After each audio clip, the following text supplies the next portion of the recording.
வரவேற்புரையாற்றிய ஐயா அவர்களுக்கு நன்றி. அடுத்ததாக கருத்துரை. இந்த மகளிர் தின இலக்கிய சந்திப்புல ஒரு முக்கியமான ஆளுமைகளை வர வைக்கணும். அவங்க மகளிர் தினம் சம்பந்தமாக, மகளிரோட படைப்பு சம்பந்தமாக வித்தியாசமாக ஒரு நிகழ்வு நடத்தணும் அப்படிங்கிறது தான் எங்களுடைய நோக்கம். அந்த வகையில் மணப்பாறையின் மனவ இலக்கிய வட்டத்தின் அறிமுகமான முக்கியமான ஆளுமைகள் நமக்காக பேச காத்திருக்கிறார்கள்.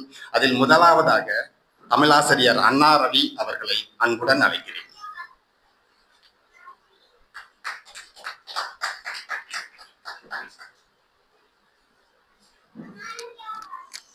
சொல்லில் விளையாட என்னை சொல்லிக் கொடுத்தவடை உந்தன் புகழ் ஒரு சொல்லால் சொல்ல முடியவில்லை அடி. தாயை தமிழே வணங்குகின்றேன். மரியாதைக்குரிய நிகழ்வினுடைய தலைவர் ஐயா அவர்களே, மனவே இலக்கிய வட்டத்தினுடைய பொறுப்பாளர் பெருமக்களே, வருந்திருக்கக்கூடிய இனிய தமிழ் சொந்தங்களே, எல்லாவற்றிற்கும் மேலாக நிறையெனப்படுவது என்ற ஒரு அழகிய பொழிவை நிகழ்த்த வந்திருக்கக்கூடிய கவி ஓவிய நாயகி கவிஞர் அவர்களே, அந்த கவிஞரோடு வாழ்ந்து கொண்டிருக்கக்கூடிய கவிதை, என் மனதுக்கு பிடித்த மனிதநேய கவிதை, என் அன்பு நண்பர் கஸ்தூரிரங்கன் அவர்களே, அன்பு உறவுகளே, அனைவருக்கும் இனிய வணக்கம். கருத்தாளரில் முதலில் ஏன் என்னை அழைத்தார்கள் என்றால் அதற்கு காரணம், நீங்கள் தான் சுருக்கமாக பேசுவீர்கள், அதை அனைவரும் பின்பற்ற வேண்டும். அதனால் நீங்கள் ஒரு 10 நிமிடங்கள் அதிகபட்சத்தில் எடுத்துக்கொண்டால் தான் 6 பேர்களுக்கு 1 மணி நேரத்தை கடந்துவிடும். அதனால் நீங்கள் சுருக்கமாக பேச வேண்டும் என்ற ஒரு எண்ணத்தோடு என்னை அழைத்திருக்கிறார்கள். மகளிர் தின சிறப்பு நிகழ்வுகளை நம்முடைய மனவை இலக்கிய வட்டமானது ஒவ்வொரு ஆண்டு வித்தியாசமான முறையில் கொண்டாடி கொண்டிருக்கிறது. இந்த ஆண்டிற்கு தனிப்பட்ட முறையில் மனவை இலக்கிய வட்டத்திற்கு என்னுடைய நன்றியை தெரிவிக்க வேண்டும். ஏன் என்று சொன்னால், நான் செய்ய வேண்டிய ஒரு பணியை மனவிய இலக்கிய வட்டம் செய்திருக்கிறது. அதுதான் அதற்கு பொருத்தமானதும் கூட. அந்த வகையில் என்னுடைய மனமார்ந்த நன்றிகளை மனவை இலக்கிய வட்டத்துக்கு தெரிவித்துக் கொள்கின்றேன். அன்பிற்கினி நண்பர்களே, தமிழ் படைப்பாளிகளில் பெண் ஆளுமைகளினுடைய வரலாற்றை நாம் திரும்பி பார்த்தோம் என்றால், காலந்தோறும் பாலின சமத்துவ வேறுபாடு இன்றி அனைத்து நிலைகளிலுமே ஆண் பெண் என்ற பேதம் இன்றி ஆண்களுக்கு நிகராக படைப்புகளை படைப்பதில் பெண்களும் இருந்திருக்கிறார்கள். எண்ணிக்கையில் வேறுவென்றால் சற்று பேதங்கள் இருக்கலாம், ஆனால் படைப்புகளின் கருத்தாளத்தில் எந்த சமரசமும் இல்லாத சமநிலையில் இருக்கக்கூடிய கவிஞர்களை நாம் பார்க்க முடிகிறது. அது சங்க இலக்கியமாக இருந்தாலும் சரி, நீதி நூல்களாக இருந்தாலும் சரி, காப்பியங்களாக இருந்தாலும் சரி, பக்தி இலக்கியங்களாக இருந்தாலும் சரி, வேண்டுமென்றால் சிற்றிலக்கிய காலத்தில் சற்று தொய்வு இருந்திருக்கலாம். இப்படி பெண் படைப்பாளிகள் தமிழ் இலக்கிய வட்டத்தில் காலந்தோறும் இருந்து கொண்டிருக்கிறார்கள். சரி, பெண் படைப்பாளிகள் என்று பகுத்து பார்ப்பதே தவறு என்று ஒரு கவிஞர் சொல்லுகிறார்.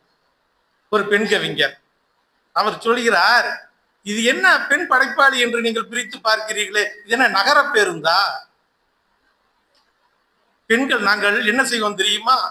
வினாக்களை புறந்தள்ளி விதைப்போம் சொற்களை. நிழல் தேடுவோர் மரத்தின் இனம் ஆய்வதில்லை, மரத்தின் இனம் ஆய்வதில்லை. ஆடவர் மகளிர் என பிரித்து பார்க்க அரசு பேருந்தா இலக்கியம்? கேட்கிறார் பாருங்க. ஆடவர் மகளிர் என பிரித்து பார்க்க அரசு பேருந்தா இலக்கியம் என்று அந்த கவிஞர், நீங்கள் ஏன் எங்களை இப்படி பிரித்து பார்த்து நீங்கள் சொல்கிறீர்கள் என்று ஒரு அறச்சீட்டத்தோடு உரிமை குரலோடு எழுப்புகிறார். அதை விட அந்த கவிஞருடைய கவிதையில் இன்னொரு முக்கியமான விஷயம் என்னவென்றால், டிசம்பர் 2023 என்று நினைக்கின்றேன், அன்றைய தினத்தில் இருந்து எனக்கு தேநீர் குடிக்கும் பொழுதெல்லாம் ஒரு கவிதை நினைவுக்கு வரும். எப்பொழுதெல்லாம் நாம் தேநீர் சுவைக்கிறேனோ அப்பொழுதெல்லாம் அந்த கவிதை நினைவுக்கு வரும்.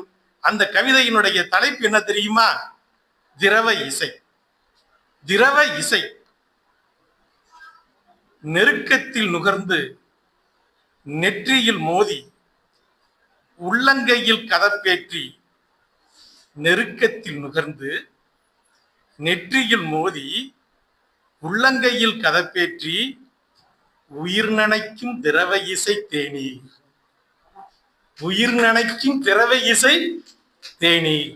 அந்த சொல் பாருங்க, தேநீரை திரவ இசை என்று கவித்துவமாக அந்த ஒரு சொல்லாட்சி என்னை மெய்சில் இருக்க வைத்து விட்டது. அன்றைய தினத்தில் நான் தேநீர் குவளையை பார்க்கின்ற பொழுதெல்லாம் அந்த சொல் எனக்கு நினைவுக்கு வரும். அப்படி ஒரு கவிஞர். அவர் இன்னொரு இடத்துல சொல்கிறார், இரவு பொழுதை நீர்மை இரவு. நீர்மை இரவு, இது எல்லாருக்குமே இந்த அனுபவம் உங்களுக்கு கிடைத்திருக்கும். அந்த கவிஞர் சொல்றார், நீர்மை இரவு, நீர்மை இரவில் நினைவை கப்பல் செய்து நீந்த விடுகிறேன்.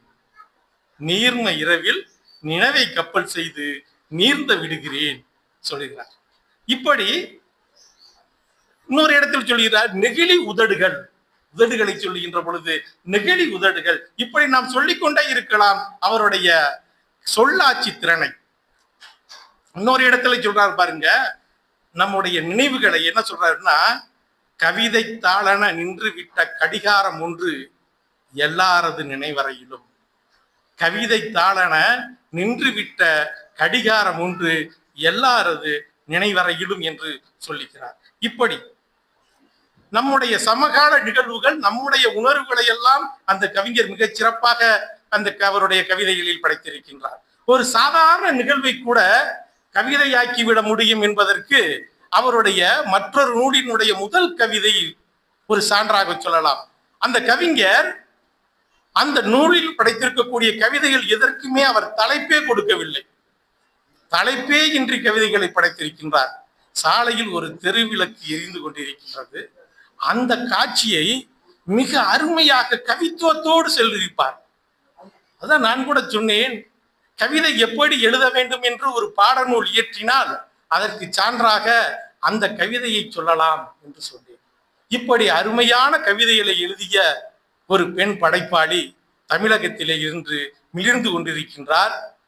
இன்னும் சிறப்போடு அவர் வளர்ந்து வருவார். அந்த கவிஞரை அடையாளப்படுத்தியிருக்கிறது இந்த மணவை தமிழ் வட்டம். அந்த கவிஞர் யாரும் அல்ல, நான் சொன்ன அந்த கவிதைகளை எல்லாம் எழுதிய இந்த கவிஞர் கஸ்தூரி, மைதிலி கஸ்தூரி ரங்கன் அவர்கள்தான். அன்பின் அலெக்சா, கனவின் இசைக்குறிப்பு என்ற 2 அருமையான கவிதை தொகுப்புகளை போட்டிருக்கின்றார். நண்பர்களே, இதை நான் உங்களுக்கு சற்று உந்துதலுக்காக, கவிதைகளை படிக்க வேண்டும் என்ற உந்துதலுக்காக இதை சொன்னேன். இவற்றை பற்றி பேசினால் பேசிக்கொண்டே இருக்கலாம். அத்தனை அருமையான கவிதைகளின் இனிய தொகுப்பை இந்த கவிஞர் தந்திருக்கிறார். அந்த கவிஞருக்கு மனமார்ந்த பாராட்டுக்கள்.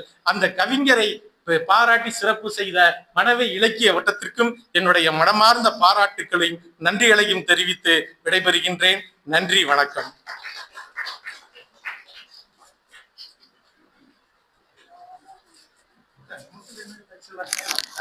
ரொம்ப நன்றி ஐயா. தமிழையா அன்னாரவியார் பேசினானா கேட்டுக்கிட்டே இருக்கலாம். இருந்தாலும் நேரம் கருதி சுருக்கமாக முடிச்சிருக்காரு. அவருக்கு புத்தக பரிசு. நன்றிங்க, நன்றி.